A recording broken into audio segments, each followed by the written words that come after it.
दोस्तों नमस्ते, मैं सुशील कुलकर्णी, आप देख रहे हैं एनालाइजर न्यूज हिंदी। दोस्तों, शरद पवार और महाविकास आघाड़ी महाराष्ट्र की राजनीति में आजकल बहुत बड़ी चर्चा में है। कौन किसका आदमी है, इसी की चर्चा हो रही है। अगर आप महाराष्ट्र में कोई किसका आदमी है ऐसा बोलेंगे ना, तो लोग समझ जाते हैं कि ये इसका पति है। मतलब किसी औरत के पति को वो उसका आदमी है, ऐसा बोलने की आदत यहाँ पे लोगों में है, ऐसा अक्सर बोला जाता है। तो प्रकाश अंबेडकर जो भारिप बहुजन महासंघ यानी मतलब वंचित बहुजन आघाड़ी के नेता है, उन्होंने कह दिया कि शरद पवार भारतीय जनता पार्टी के आदमी है। अब संजय राउत को शरद पवार का आदमी बोला जाता है, यह भी एक अलग बात है, यह भी आपको पता होना चाहिए। क्या सच में शरद पवार भारतीय जनता पार्टी के हैं? प्रकाश अंबेडकर के इस विधान पर क्या सच में गंभीरता पूर्वक चर्चा होनी चाहिए? जैसे ही प्रकाश अंबेडकर ने कह दिया कि शरद पवार भारतीय जनता पार्टी के आदमी हैं, वैसे एनसीपी तो सामने आई ही आई, लेकिन एनसीपी के साथ खुद संजय राउत भी सामने आए शिवसेना की तरफ से। कहा कि यह बिल्कुल गलत कहा है प्रकाश अंबेडकर ने। समझ में यह नहीं आता है कि संजय राउत है किसके आदमी, उद्धव ठाकरे के या शरद पवार के? उद्धव ठाकरे प्रकाश अंबेडकर के साथ प्रेस कॉन्फ्रेंस करके ये डिक्लेयर करते हैं कि वंचित बहुजन आघाड़ी और शिवसेना दोनों एक साथ लड़ रहे हैं। प्रकाश अंबेडकर, बाला साहब ठाकरे, जिनका नाम बाला साहब ठाकरे नहीं, बाला साहब अंबेडकर, अब बाला साहब ये नाम कहीं ना कहीं तो उद्धव ठाकरे को मिल ही गया। प्रकाश अंबेडकर को भी बाला साहब अंबेडकर बोला जाता है, वो आ गया उद्धव के साथ। चलो ये बात नहीं है अपनी चर्चा की अलग बात है। उद्धव ठाकरे और प्रकाश अंबेडकर दोनों अलायंस की घोषणा करते हैं। ये घोषणा होने के बाद शरद पवार प्योरली मराठी शब्द इस्तेमाल करके बोलते हैं ये भानगढ़ है, लफड़ा।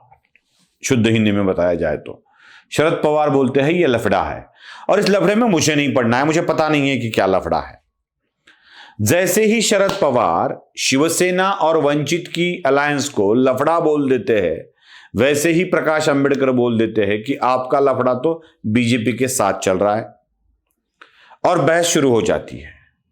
दोस्तों, शरद पवार भारतीय जनता पार्टी के हैं या नहीं मालूम नहीं है, लेकिन शरद पवार शिवसेना को खत्म कर भारतीय जनता पार्टी को लाभ जरूर पहुंचा रहे हैं। यह सारी दुनिया को समझ में आ रहा है। आश्चर्य की बात यह है कि यह खुद उद्धव ठाकरे समझ नहीं पा रहे हैं।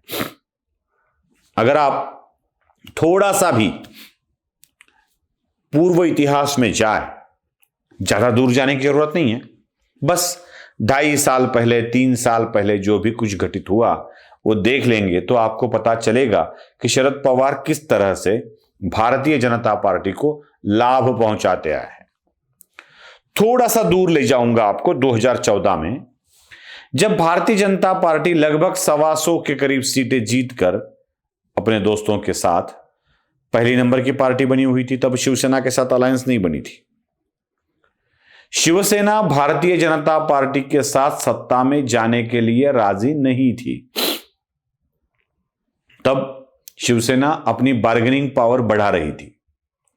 अचानक से शरद पवार ने कह दिया कि भारतीय जनता पार्टी की सरकार को हम बाहर से समर्थन दे देते हैं।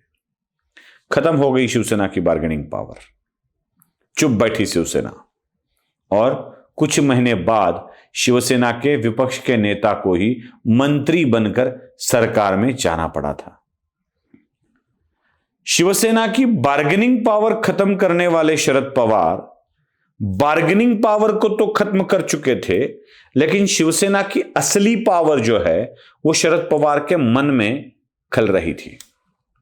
उन्हें पता था कि हम दोनों एक ही घोड़े पर सवार है, और उस घोड़े की लगाम एक ही व्यक्ति के हाथ में हो सकती है, तो ही यह सफर बड़ा वेगवान होगा।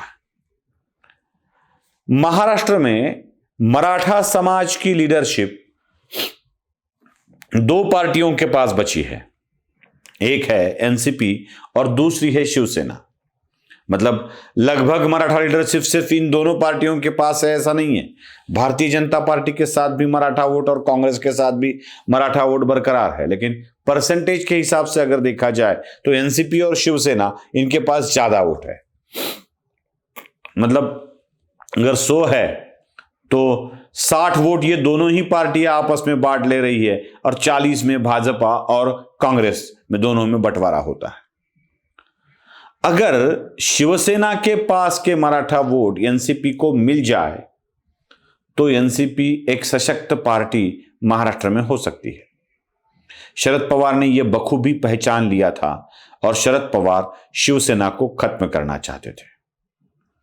शरद पवार एक ऐसी शख्सियत है दोस्तों जो इंसान को जहर देकर नहीं मारते, गुड़ खिलाकर मारते हैं। जिसको गुड़ खाकर ही जो मरने वाला है उसको जहर देने की जरूरत क्या है। शरद पवार ने यह भाप लिया था और 2019 में शिवसेना के साथ चुपके हाथ मिला लिया।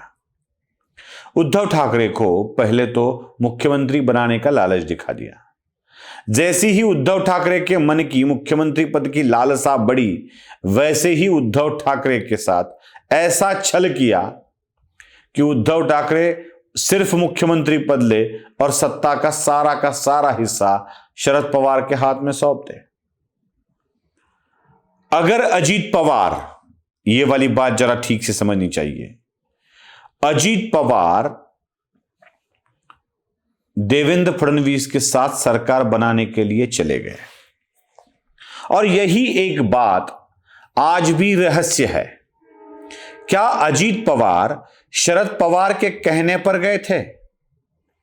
क्या अजीत पवार का फडणवीस के साथ जाना शरद पवार के साथ रची गई साजिश थी? अगर साजिश थी तो यह साजिश किसके लिए रची गई थी? यही एक सवाल मन में आता है। क्यों रची गई यह साजिश? मैं फिर कहता हूं, यहां पर भी शरद पवार शिवसेना को खत्म करना चाहते थे। जैसे 2014 में शिवसेना की बार्गेनिंग पावर शरद पवार ने खत्म की थी बीजेपी को सपोर्ट कर, उसी तरह 2019 में भी शिवसेना की एक बार्गेनिंग पावर को शरद पवार ने खत्म कर दिया था और यह धमकी भी दे रखी थी शायद कि अगर आप जल्दी डिसीजन न ले और जैसे मैं कहता हूं वैसे ना करे तो अजीत पवार तो ऑलरेडी जा चुका है। अजीत पवार के पीछे मुझे भी जाना पड़ेगा क्योंकि घर में ही मतभेद है, ऐसे दिखाने की नौबत ना आए। जैसे मैं कहता हूं आप एक्सेप्ट कर लो तो अजीत को मैं वापस बुला सकता हूं और यह भाजपा की हार होगी। अब शिवसेना को घुटने के बल आना पड़ा और जैसे शरद पवार कहते हैं वैसे स्वीकार करना पड़ा। अजीत पवार वापस आ गए, सरकार बन गई। अजीत पवार वहां भी डीसीएम थे, यहां भी डीसीएम है। ये अजीत पवार का डी सीएम के पहले लगने वाला डी डुप्लीकेसी का डी नहीं है, ये डी निकल ही नहीं रहा है। वो हमेशा उप मुख्यमंत्री ही बने रहे। वो कभी मुख्य बनेंगे या नहीं उनके ही भगवान को पता है और उनका भगवान तो शरद पवार है, शरद पवार ही जानते हैं। चलो अजीत पवार की भी बात हम आज नहीं कर रहे हैं, आज केवल शरद पवार की बात कर रहे हैं जो उद्धव ठाकरे के साथ रिलेशन की बात कर रहे हैं।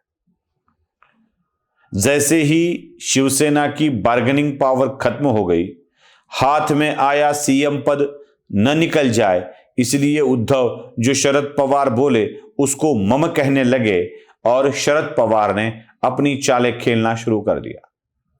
शरद पवार ये बखूबी जानते थे कि शिवसेना को सीएमशिप जरूर मिली है लेकिन मिनिस्ट्री इतनी निम्न दर्जे की मिलेगी कि ना शिवसेना के लीडर खुश हो पाएंगे, ना शिवसेना का कार्यकर्ता खुश हो पाएगा, ना शिवसेना के विधायक खुश हो पाएंगे।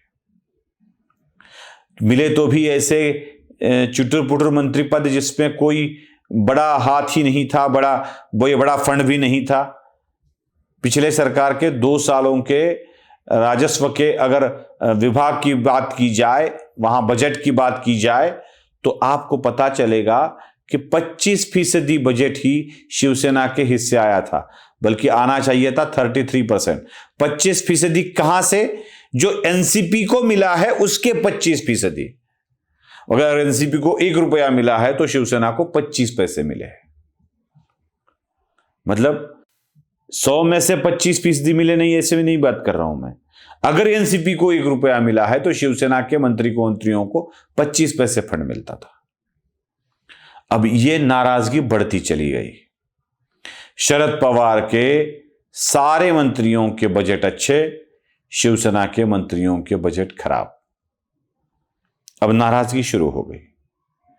शिवसेना धीरे धीरे धीरे धीरे टूटने लगी। आप एक चीज जानते हैं क्यों टूटी शिवसेना? क्यों टूटी इसका मतलब साफ है कि शिवसेना के लोगों को ही ऐसा लग रहा था कि सत्ता का फायदा नहीं है।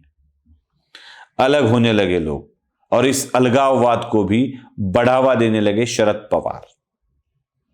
यहां फिर से एक बार भारतीय जनता पार्टी को समर्थन मिले, बल मिले, ऐसी ही चीज शरद पवार करते गए। शरद पवार को यह पता था कि शिवसेना का दूसरा कैंडिडेट राज्यसभा में चुनकर आने वाला नहीं है, फिर भी शिवसेना को दूसरा कैंडिडेट देने दिया, जो परास्त हुआ। यहां पर भी शिवसेना को करारी हार मिली। भारतीय जनता पार्टी यशस्वी हो गई।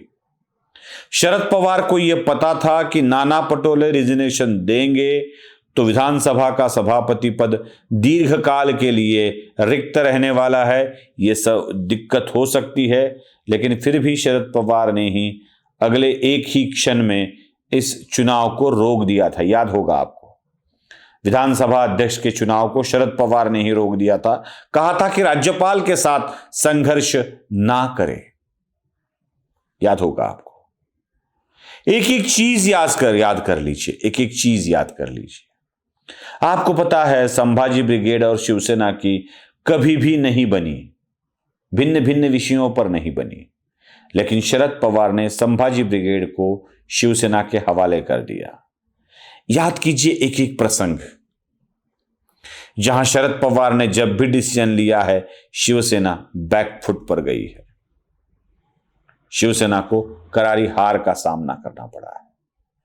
जब शिवसेना ने खुद होकर डिसीजन लिया कि हम प्रकाश अंबेडकर के साथ जाएंगे, तो शरद पवार ने इसे लफड़ा कह दिया। तो क्यों ना कहे शरद पवार बीजेपी के आदमी हैं? क्यों ना कहे कि शरद पवार के द्वारा ही यह सब खेल रचा गया है? शरद पवार भारतीय जनता पार्टी को सपोर्ट करते करते शिवसेना को खत्म करने की साजिश कर रहे हैं। यह सबको पता चल रहा है। बस एक उद्धव है कि नादान बने बैठे हैं, अपने ही आदमी को शरद पवार के हवाले कर शरद पवार ही पर ही भरोसा कर रहे हैं। जो चीज बाला साहब ठाकरे ने कभी भी नहीं की थी, वो उद्धव कर रहे हैं और अपने ही हाथों अपने विनाश को बुला रहे हैं। वीडियो पसंद आए तो लाइक, शेयर और सब्सक्राइब जरूर कीजिएगा। धन्यवाद।